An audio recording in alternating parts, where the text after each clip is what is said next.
ত্রয়োদশ সংসদ নির্বাচন সামনে রেখে গণপ্রতিনিধিত্ব আদেশ আরপিও সংস্কারের সুপারিশ চূড়ান্ত করতে মুলতবি বৈঠকে বসেছে নির্বাচন কমিশন।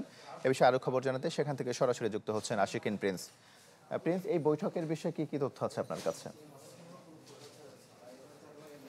তমাল, সকাল 11টার সময় মুলতবি বৈঠকটি শুরু হয়। এখন মধ্যাহ্নভোজের বিরতি চলছে। পরবর্তীতে কিছুক্ষণ পরে আবারও সেই বৈঠকটি শুরু হবে। আজকে মূলত বেশ কয়েকটি প্রস্তাবনা রয়েছে নির্বাচন কমিশনের পক্ষ থেকে আরপিও সংশোধনের বিষয়, যার মধ্যে অন্যতম রয়েছে একজন ব্যক্তি দুটি আসনের বেশি প্রতিদ্বন্দ্বিতা করতে পারবেন না, বর্তমানে যেটি রয়েছে তিনটি।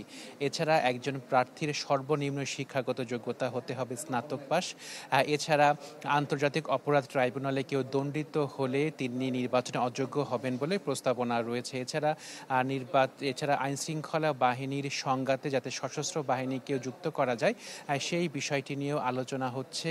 একই সাথে কোনো আসনে যদি একজন ব্যক্তি থাকেন প্রার্থী, তো সেই ক্ষেত্রে সেখানে না ভোটের বিধানটিও রাখার প্রস্তাবনা রয়েছে নির্বাচন কমিশনের পক্ষ থেকে, যাতে কোনো ব্যক্তি বিনা প্রতিদ্বন্দ্বিতা নির্বাচিত হতে না পারেন। অর্থাৎ সেই আসনে যদি না ভোট জয়ী হয় তাহলে পরবর্তীতে আবারও সেই আসনে ভোট গ্রহণ হবে।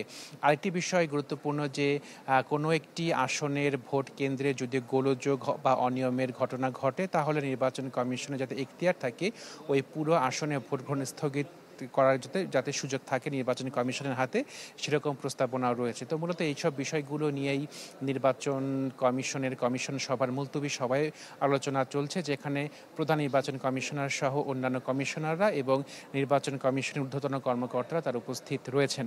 নির্বাচন কমিশন সচিবালয়ের সিনিয়র সচিব তিনি বলেছেন যে তাদের বৈঠকটি শেষ করতে 5টা থেকে 6টা বাজবে। পরবর্তীতে তারা সংবাদ সম্মেলনের মাধ্যমে জানাবেন যে আজকে বৈঠকে কি সিদ্ধান্ত হলো।